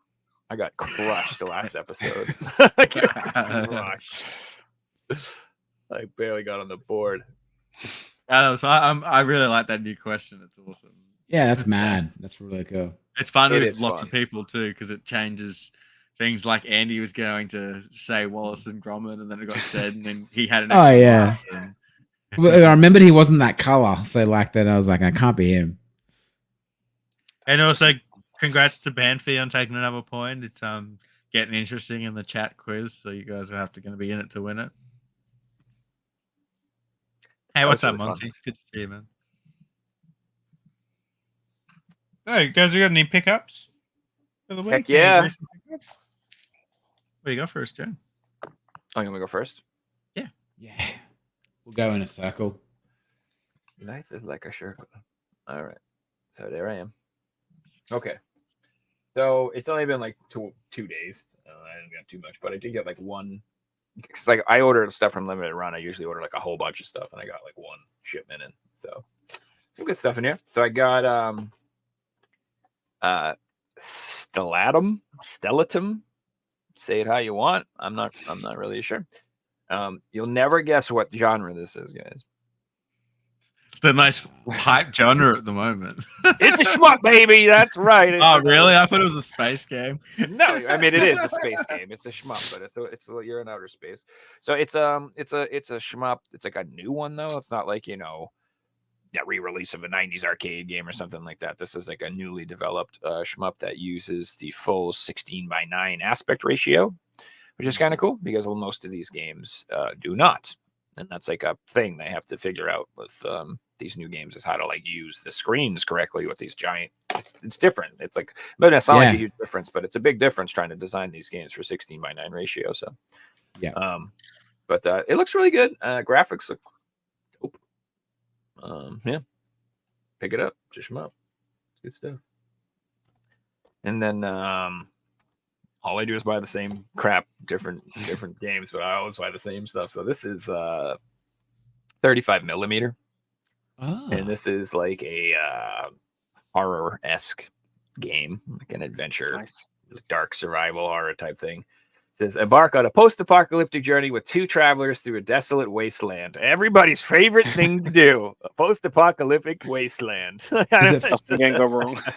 Is it first go wrong. person? I believe it is. Yes, I do believe it is like a first-person game. I haven't played it yet. It just came in yesterday. Yeah, yesterday. Is it a big studio or not really? No, an indie game? No. Yes, it's an indie game, and it takes place in Russia. You hide underground facilities across Russia. So yeah, it is. It says a game by Sergei Noskov or whatever. Lamenting You is the publisher. So I remember, like, I think it's a Russian developer, a Russian publisher, or something like that. So yeah. Oh, puppy! There's the real pickup. Oh, it is the real show off. Hey, baby. Someone wanted attention, so we're gonna get pats for 5 minutes. Hey, that's what you gotta do. What you gotta do. Puppy wants attention. All right, so this is a strategy RPG called Redemption Reapers. It's a strategy RPG, so it's kind of like Fire Emblem style, Shining Force style, that type of thing, where you like move up on grids, take turns, turn-based action type thing. But again, it's like a new game, and graphics look great. It kind of looks like it would be a Square game, to be honest with you, the way the character designs look. Like, it looks almost like a Final Fantasy game, but it's not. And I don't know, just looks good. I've been a sucker for RPGs and tactical RPGs on the PS5. I feel like the PS5 has like just an insane RPG library already. So I've gotten kind of into collecting RPGs for it in particular. There's just a lot of really good ones. And then here's the last thing, the big thing. I've been excited for this. I wanted this forever, and I've been putting it off forever. And I decided to be irresponsible and buy one. So here it is. I got myself Hey, Awesome. V. I want an actual real one of those. I would no room for a real one. Yeah, I don't either, Yeah. but I mean, I could always get rid of someone in my house or something if I needed to. So this is the vertical version with the vertical screen. They have two That's versions awesome. of this, the horizontal and the vertical one. But this one in particular is full of shmups. So that got this one because it's full of shmups, and it's particularly for that. And then you can also order like a stand for it to go on, and then like they have a controller you can buy for it, and then an arcade stick to go with it as well. But I don't know if I'm going to get all that. I honestly think I kind of just want to keep it on the desk and just use it as it is. Like, I don't think I'm going to hook it up to a TV and play it, because I could play these games 1,000 different ways from Sunday and all these different ways. I just wanted the actual little mini unit to kind of keep it next to my desk. And I don't know, it's just kind of neat. I figure you can just lean over and play Truxton anytime you want. I just think that's cool, or whatever. Oh, Tatsugen. Yeah, I think that's the same game. By the time you would have bought all that other shit to try and play it on a TV, you might as well just have imported an Astro City and played it. Yeah, and like I said, with the Steam Deck has kind of changed my world, because it's like I could play whatever I want on that at any time. Yeah. So it's like if I want to play something, I'm putting it on that. And now when I buy anything retro, it's kind of like just for the sake of having it. It's not really for playing it. Even upscale stuff, like, dude, like the N64 games look dope on that thing. They look so good. Like, I'm like, man, this, like, I don't want to play on a real N64. I know that's blasphemous to say, but it looks so good, dude. Like, I don't know. How many games are on it, Joe? How many games are on this thing? Yes. It's a great question. Let's see if it tells me. Oh yeah, there's 1, 2, 3, 4, 5, 6, 7, 8, 9, 10, 28 games. That's pretty good. Listed on the box. Then there could be like secret games and that type of crap. But I mean, it's got titles that it's got Bat Rider, it's got Raiden, it's got Terra Cresta, it's got it's all good stuff. Gunbird, Strikers 1945. These are all games that I love very much. I love the old arcade shmups. So Monty's saying it's PS1 of a TV, basically. yeah, pretty much, kind of. Yeah. But it's got the cool arcade stick. It's got the buttons and everything. Whatever. I got all the mini consoles, dudes. I mean, it is what it is. So it's inevitable that I buy that one. I'm probably going to buy the other one too now, just because I have this one. And then I'll probably get the Egret Mini too, just because I got these two. Might as well get that one. That's how it always happens, Figsy. This is why people are like, I will give you one Xbox game. I'm like, no! Don't break the seal. I know, Don't do it. right? Please don't give it to me. I'll end up One with pop 3,000 vinyl. games. Get it away from me. Yeah, no, please don't do this to me. Like, I have a problem. I have a really addictive personality, and I'll just be like, well, if I have one, I should probably get these 3, and if I have these 3, I should get these 10, and if I get these 10, I should get this set, and I should get this. Well, if I have this year, I should get this decade, and if I get this, you know what? I'm just gonna get them all. Just like it's all spirals, dude. You know, like you saw me with the 3DS, bro. It got out of hand. I had to stop. I was like, I thought like 100 3DS games in like a month. I'm like, all right. What do you got for us, Andy? I got a couple of stuff. I haven't been on the pod for a while, so I think I might have overpaid for this, but it's a game that I've wanted for a while. It's I guess it's really a kids game. It's kind of a kids Your audio's cutting out, man. Can you move? Is it? I'm like deep throating this like it's a dick, and it's still cutting out. So I don't know what the fuck's going on. Charlotte's Web. You paid for it. I gave you this game. Yeah, pretty much. So I got Charlotte's Web for the PS2. It's just like a little adventure game. You're a pig and you cruise around, and I don't know. It just seems like some fun. So I got that. I don't know if I could play that game, man. If the ending is like the fucking story, man, I'm good, man. I can't be sitting there crying, playing a PS2 game, balling in front of my girlfriend and my family. Sorry, guys. Basically, I collect Wii U games when I find them cheap enough. So I got the Avengers game for I think there's 2 Avengers games for the Wii U, and this is the cheapest one, basically. Cool. I don't know if we got that in the West, did we? I don't think I've ever seen that before. Battle for Earth. It's a PAL. Joe, this is going to make you absolutely moist. You have the Hannah Montana I recommend PSP? this one. I'm like, Joe will get moist if you buy this, Andy. Yeah, dude, that's amazing. I have that game, right? I love that game. Yeah, so I got this for pretty cheap. I think it was $24 or something, Figsy? $24? And then I tried to buy a sealed copy, but they didn't have any. So yeah, so I pulled the whole, hey, while you're there, you got any sealed ones out the back? And Andy's like, you better not get a fucking sealed one. And I buy the yeah, I'd be pretty demo. So the next game, I've seen this a bunch of times at JB Hi-Fi, but never picked it up because it was always like $30-something, and I ended up getting it for $14. It's Dodgeball Academia. Sorry, I'm turning into Figsy. That's cool. No, I bought that a few weeks ago. So yeah, it's another humble game. It's fun. It's a dodgeball RPG. Now I didn't pay what you can see on here as the price tag. I got this for $10 at my local EB used, and the person that works there literally wrote "could not get off" and then put a sad face on there on the sticker. Ooh. So I'm thinking he was actually masturbating and just wanted to let you know that like couldn't finish, man. I tried, but the photo's just not doing it. Nathan Drake. Yeah, can confirm they were masturbating. So no, you that scratch and sniff too. Yeah. The game that smells like cum. I got this. Yeah, that'll be on next week's quiz. Which game? Sorry. That's a good one. Nice. Yep. So I paid. I think I'm gonna say like $18 or $20 for this. I feel like you told me it was 15. Yeah. That looks like a big old sticker on the front. That There's is an Australian That is version. not. that's a dirty old PAL rating sticker. Oops, sorry guys, I'm That's what struggling we here. get if there's the wrong rating. They stick one of those on. They're like, nope, it's the right rating. You've got it now. Yeah.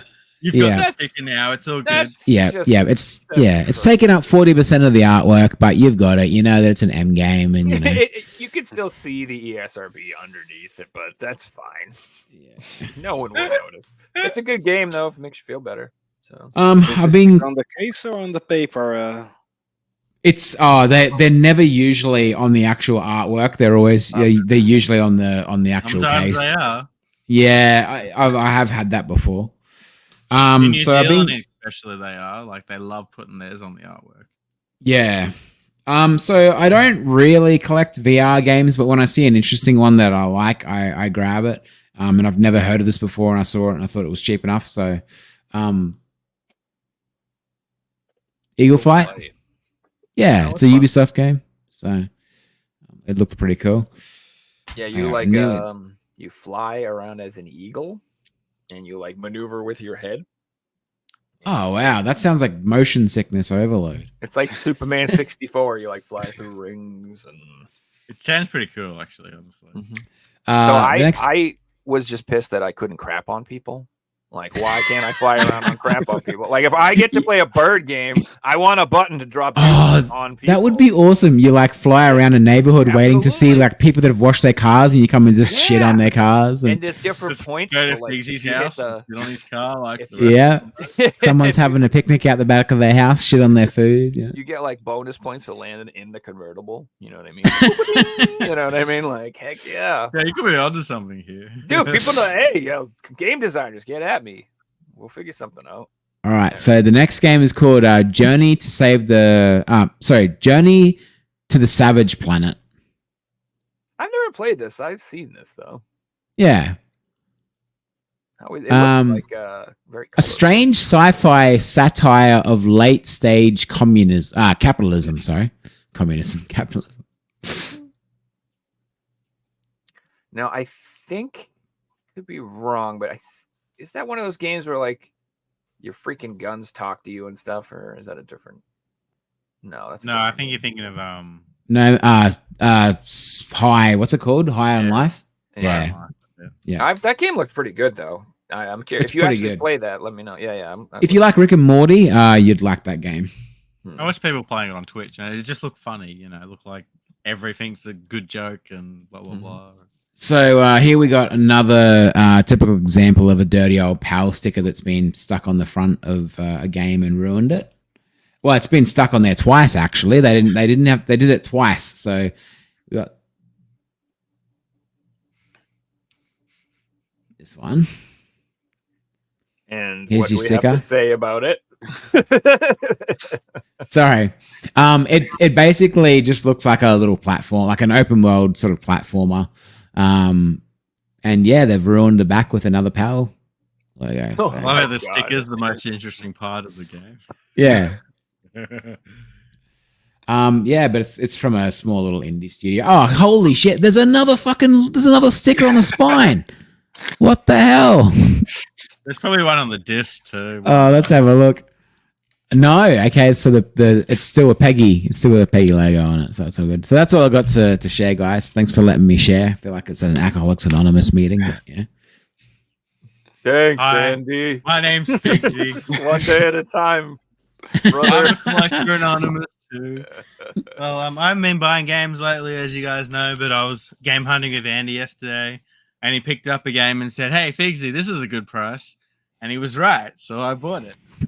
I've been wanting this for a while. It's Soul Hackers 2, and I've been waiting for a good price. It was $19. You can't really say no to a $19 Atlas game. Yeah. Got a story about it. So I picked this up and complained to Andy in the shop. I said, Andy, you know, I hate games that don't have manuals these days, that just feel light, that it's just such a waste. And I bought the game and got home and went, this feels heavy. And it came with a pack of bonus cards, so I'll eat my words. There you go. I'm pretty happy to get this one. Another That's one for cool. the collection. Yeah, I picked Silvan up. went away. I've already ran out of my pickup, so we'll wait for Silvan to get back. Sounds like he's taking a piss. I could show. Oh, I did get one other thing. I forgot. I picked this up too. I didn't even completely forgot to even show it. I got Cult of the Lamb, the deluxe edition. Cool. Yeah, so this game was one of the games that was made with Unity, and the people said that they were like really pissed off about it, and they were going to pull it from the digital stores because of the fiasco. Yeah. Yep. So I don't know if that's still happening or if they're gonna that's true or whatever, but I figured I would just pick this up before it if they do end up pulling it from the stores or something like that. And I was gonna pick up the Switch copy too, but I went, wait a minute. I feel like I bought that. And so I went on Special Reserve Games, and I'm like, sure as shit, I bought this. I bought this on the Switch like a year and a half ago, and they were like, they're shipping them out like in a week or two finally. So I was like, oh, all right, well, at least I didn't buy it again on the Switch like an idiot. So that should show up in a little while. It'd be funny if you didn't find that out and looked it up, or didn't look it up, and it just arrived in the mail, and you didn't buy it, and you're like, I wanted this, and it's here now. Yeah, have you ever seen their like Special Reserve versions they make? No. They're really cool. Yeah, but then they were weird. Like then they do a second cover variant released by someone else, and Special Reserve are really weird how they release their first, at least their first like 4 or 5 titles.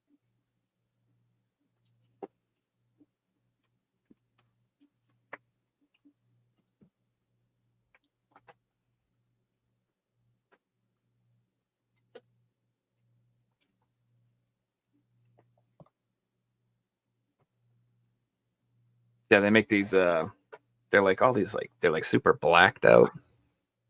Oh yeah. So these are the Switch ones. Mm. They like didn't make PS4 or PS5 versions when they first started, so like I just started getting those. For That would be annoying to display, but right, because they are it's not bigger really- than the rest. Yeah. Yeah. And they don't have they don't say Nintendo Switch on the spine. No, and they're not That's what red. annoys me about limited runs collector's editions. They just Yeah. freaking PC games. Dude, look how awesome that is. Yeah, I'm it's sorry, awesome. but The Razor, that's so cool. yeah, and That's then cool. the front of this one, Oh, it's Oh. like it's like hollowed out too. This is like 3D, so this like sinks in there. you could tell me that was a collector's edition for a Saw movie, and I'd believe you. Yeah. Or This a is James Saw Bond 2 movie. collector's edition. I'll be like, yep. So I just grabbed all the ones that I really wanted. This game's freaking awesome. Nice. If you guys have never played it, and if you've never heard of it, it's called Carrion. It's like you're the monster killing everybody in the game. So instead of like being the human fighting the monster, you're a monster eating all the humans. It's freaking awesome, dude. And then last one I grabbed, I'll show you, is the Mother Russia Bleeds. Nice. So this one I Yep. actually opened And played. because I really wanted to play it. So I feel bad that I did, but I did open this Eh. one. That's okay. Games are meant to be open. Yeah, It's true. and it comes As much with- as we like sealed games. yeah, and then I ended up picking this up on the PS4 so I could have a sealed copy.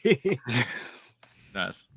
But yeah, it comes with the game, special artwork and stuff. Like there are other versions of this, I think, with different artwork. Could be wrong, but I think so. And it comes with artwork and special box. Nothing too crazy. You get all this stickers and like a little Stickers, manual and yeah. crap. Yeah. So, but they're only like Nice a to get all that extra stuff in games. Yeah, it's Maybe only Earring like- stickers. Yeah. So, have you got any keychain. pickups to show us this week? Yes, I got 2 interesting items. We're expecting a baby, so we cleaned out the house. And I found some Congrats, man. interesting stuff I haven't seen for years. So I thought maybe it's cool to show with you guys. The first thing is a skateboard deck. Oh wow, for Bully. that's It's so really- Bully skateboard. That's cool. I got it like 10 years ago for €10 Rock on Star eBay. logo on there as well. Yeah, it's also. Is there no grip? Is there no grip on the front of it? No, you have to put it on. Oh wow. The seal is coming off after all those years. So I Yeah. think I want to put it onto the wall. That would be cool. Yeah. So cool, man. Really cool. yeah, that is awesome, dude. But there's Limited not Run many- put out a ton of skateboards lately. Really Oh good yeah, games. so many. Like every Shantae game's got a skateboard. Serious? And the other thing I found, it's all dusty. is this back, and it's the press kit for Metro. Ooh. That's awesome. I wish I found shit like this in my house. And it comes with actual gas mask. Oh, cool. So you have that in your house, Andy? Yeah. I don't know. I think some kind of filter for it. Yeah. Yeah. Just like the game. Radiation pills. Some powder. Oh. Yeah, so they Metro, everything's radiated, and you have to like use special filters to the radiation so you don't die or whatever. I know it's getting. Well, I mean, I guess it's kind of not really getting political, but apparently the dude that created the books for that and the games is now in jail for like 20 years or something. Yeah, I heard something about that. Yeah. Yep. He said Ukraine better than Russia. He get what he deserved. Sorry, I don't know. Is that a binoculars that? No, it's a flashlight. Oh, it is his flashlight. Yeah. My flashlight doesn't look like that. Your flashlight or flashlight? Oh. Yeah. This one's too hard to be a good one. And what's over here? Some manual in Russian, I think. That's really cool, man. I like that. I just found it in the back of the closet. So I was like, I have to show you guys this. Yeah. Yeah, that was awesome. That's really cool. I love those And games. Dude. still They're really sealed. fun. Nice. Mm. At first, I thought you were gonna be like, I found an old army bag full of 360 games. 360 I'm like, games. oh, okay, cool. So, Don't we all have a couple of bags like that? So does the sealed game there? Does it say press like only on it, or is it not for resale or That's anything a like that? strange thing. It's just a regular copy Retail copy. Wow. in Okay. English and France. Yeah. And Dutch also. But it's not a promo because then it's Yeah. all like grayish, the cover. Yeah. But also the back says nothing special on it. Yeah, exactly. It was my grandpa's World War II Xbox games that he brought back. Yeah, if there's any war, I can use the gas mask. Yeah. Hey, did you guys see the recent Xbox leak of the new console that's supposedly coming out, which doesn't feature a disc drive? Yeah, it's Yes. I Yeah. know. Honestly, and it's the first time I've ever actually felt motivated to pick up the other Xbox with a disc drive. Like, I feel like as soon as they announce that, I'm like, oh God, I should get one of those before they're gone. Like, they're not going to make them anymore. But I've also heard that like they're losing backwards compatibility on those things. They are. They're taking games off away of the list that were Correct. already. That's Yeah. just what the heck, dude. Like, if they were already working, what the heck's going on? Why are we losing games? Because Money. they don't want people who own their games physically. They want to offer the games in their service, and if they don't have it in their service, then they don't want you playing it.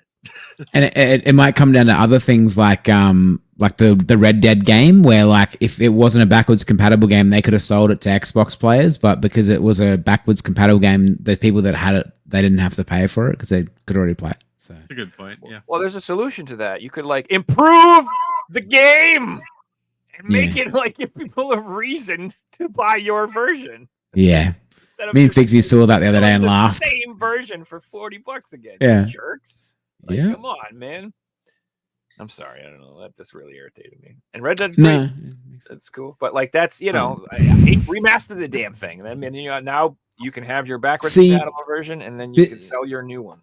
this leak about the Xbox console coming out without the disc drive and stuff was like not really shocking, but I believe that something else came out earlier on in the year with PlayStation 5 releasing a mini console that apparently had as a patent attached to it, where it's going to possibly have a removable or add-on optical media drive to it. So like they'll release a mini where it's a PlayStation 5, obviously without the disc drive in it, but you can opt to buy an optical drive to add on to it so that people that still like physical media can still use it, but they don't have to, stick an optical drive into every single console. So I don't know how true that is, but only time will tell. So. It's crazy though that like physical collectors are going to have to go down the road that HD DVD enthusiasts Ah. 360. Like, how many people played their HD DVDs and bought that extra drive? Like 0.01%, and that'll be people buying those hard drives. Correct. PS5s in the Yeah. future. Like,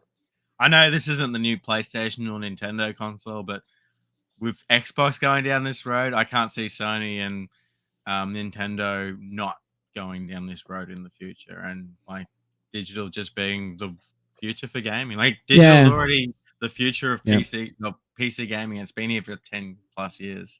We're now seeing console gaming becoming digital only, and like, this is the future. If they go digital only, that would be the end of console gaming. Why would you buy a PS5 and not a PC at that point? Why would you get an Xbox and not a PC? More like cost, I guess, but to some extent. Maybe when I spend $1,000 on a PS5 and a PSVR 2, you're not talking about cost. I mean, I don't. Yeah.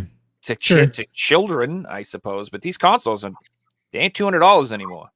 No. They're already, you know what I mean? So, I don't know. It's just, to me, it's just like they're going to kill themselves. They're going to shoot themselves in the foot. Like, there will be no more console. I'm not going to buy a PlayStation. Like, and you're talking to someone who is like an enthusiast here.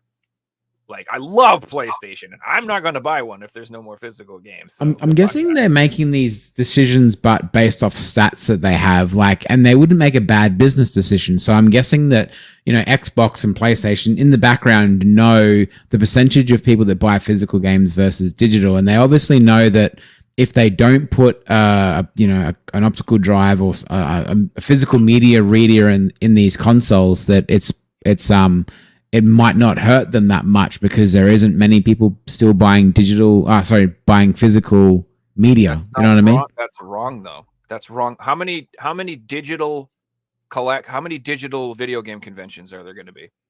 None. No. How many digital YouTube collectors are going to be on YouTube promoting their content and talking about video? None.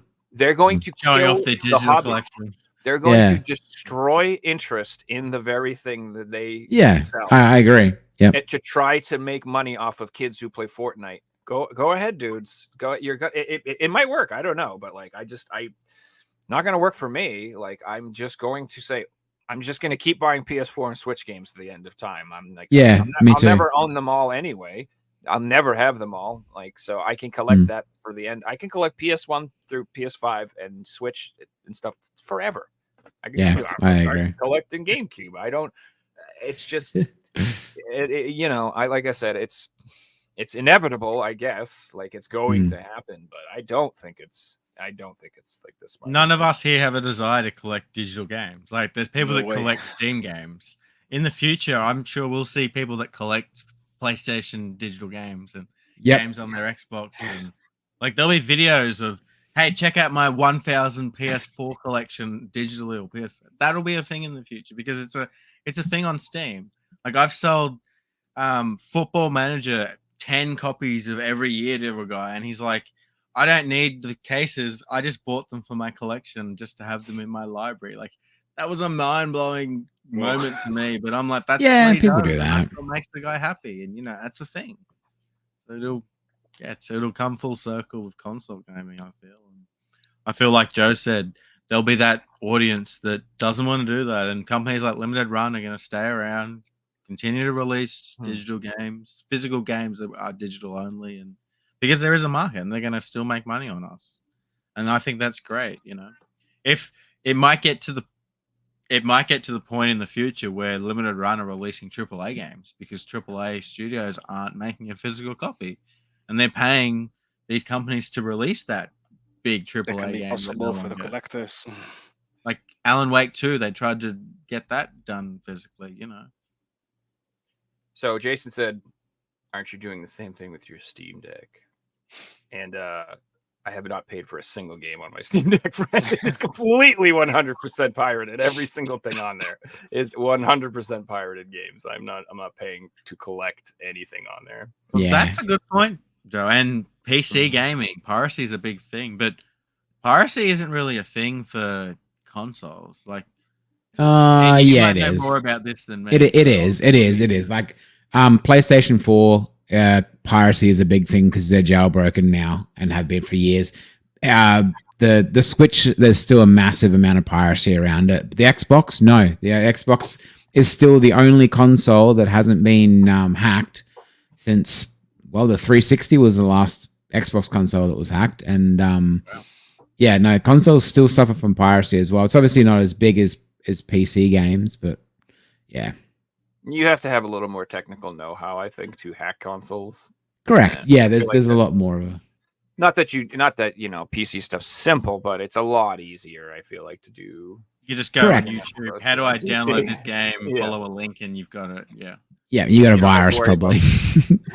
But you don't have to worry about what firmware version you're using. You don't have to buy any special hardware, solder anything on your PC. You don't have to do anything wacky. Exactly. Yeah. So download the latest frame, the drivers, and that's about it. But then here's the other thing too. Like I think Retro said right here. Same thing with me. As soon as everything goes digital, I'm not paid. Me too. I don't see any value. You're destroying my interest in the hobby. My interest in the value of spending my money on it. I have no interest in spending $60 on a digital game. Like I only buy. I do buy some games digitally, but I'm talking like when they're on sale for $5 or correct. Yeah, when they're insanely cheap. But the companies like I did buy all the mini consoles with the digital emulation on there. Like so, if they release that type of hardware, I'll buy it. So maybe that's down the road. They'll be throwing people bones that way. Maybe there'll be mini PS5s and mini PS4s with all the games on them. We can buy those or something. Like, I don't know. But like I said, it's like I've already seeing that announcement. Like, I'm like, I'll take up golf. I'm like literally already looking for new things to do because like if they're going to ruin my own hobby and make it so I can't enjoy collecting the things I want to collect, if that's the way it's going to be, like I need to figure something else out. Like I'm going to, it's scary that it will, but it's yeah. I thought the other day I was playing Starfield and I'm like, I really like this game, and then I thought I should buy like something for the collection for this game, and then I'm like, no, that's not like how this game was released. Like even like the Xbox collector's editions aren't like desirable pieces that you want to have in the. No, they're not, and there's And it's going to be the way of all our favorite games in 20 or 30 years. We're not going to have them on the shelf. Starfield is essentially what you would call software as a service, where it's basically like a Game Pass game, really. Like it's not really meant to be a game that people go out and physically buy. It's designed for people to just play on Game Pass. Yeah, that's why it's not on PlayStation 5. They're encouraging it. They don't want people to go and buy the game. They would that's rather why it's not on pay PlayStation $10 a month and play it like that. That's it. Yep. It's a way to get people over onto Game Pass, and Game Pass is just another way of killing off physical media. It's going to be bad for the developers and the industry too. Like, if you're an indie developer and your only choice now is to take the pennies that you get from being on Game Pass, that's not going to be as lucrative as if you can make a deal with Super Rare Limited Run and put out a physical copy. Like I guarantee you, they're making more money doing that than they're putting it on Game Pass. Yeah, you know what I mean? Sure. $15 a month, right? Split between every company on there who has a game on there. What are they all getting? A penny? What are they all getting? Like and then you've got Unity taking money off you every time someone installs your game, and. At least if you're selling physical copies, you might make $5 a whack and sell, 10,000 copies or whatever. You're making some money. I don't know. I don't know. No, you know exactly the dollar you're getting because you can see, okay, I have a $70 product and I have 400 of them. So I have this much in stock. It's not with the digital. Okay. I have, how many games did I sell on Steam this month? How much am I getting? Wait, why is the figure this? And I sold this amount. That's the problem with digital gaming. And there's going to be more and more people who, I want to take my cut, and I want to take my cut, and the bank gets to take their cut. And if it's sold internationally, then people want to take cut on international transaction fees. And I just want to mention something that there was actually something funny that we got like 10 minutes left or whatever, or 5 minutes left that I found funny. But apparently, Rockstar Games was recently caught out selling cracked versions of their games on Steam. So like if you bought Max Payne and something else on Steam recently, someone actually went and looked at the executable file on the PC, and it literally had a scene group from like the 90s or the early 2000s on it that cracked the game. So they're selling cracked versions of their games through Steam. It's just crazy. Like probably because it runs better. Yeah, probably. Oh, 100%. Like, they don't want to pay to have someone go out and remove the no CD requirement and stuff from the game. They'll just use the cracked version of the game from back then. That's so hilarious. It's like the same version we got off LimeWire, and then Yeah, exactly. And you've paid for Here it you on go, buddy. Steam. Here you go. Here's your Razer 911 version of They Max should have done Payne that 2. for the GTA trilogy. It would have been better. Because the best way to play the original GTA games is the PC versions. Like Yeah, here you go. PC, Vice City, San Andreas. They're the best versions of the game. Vice The City original Starlight PC. Edition. No, Firelight Edition. Yeah. And we want to hear you guys' thoughts in chat about the future of game collecting. Are you going to collect in the future if gaming becomes digital only? Let us know in the comments. they're gonna guys- collect the same stuff we're gonna collect, and it's all gonna get really expensive. So everybody, cut it out. Biggsy's like, I got fucking soccer to watch. Let's go. Pew! We Look at got him, he's fucking Radiator G'd Rant up. coming on this week, and then we have Too Old for Gaming coming on next Sunday. So be sure to tune in for those shows. And look out for Who Wants to Be a Game Collector coming to YouTube soon. We've finished season 1 filming, so editing's underway, and then we will be releasing them really soon. As always, thanks for watching, guys. Silvan and Andy will definitely have you back on the show as regulars. as No part worries, of guys. the I guess I see you. Yeah. See you guys. There, Yeah. everybody. Good game. See you, Jack. Later. Oh, we're still on the quiz.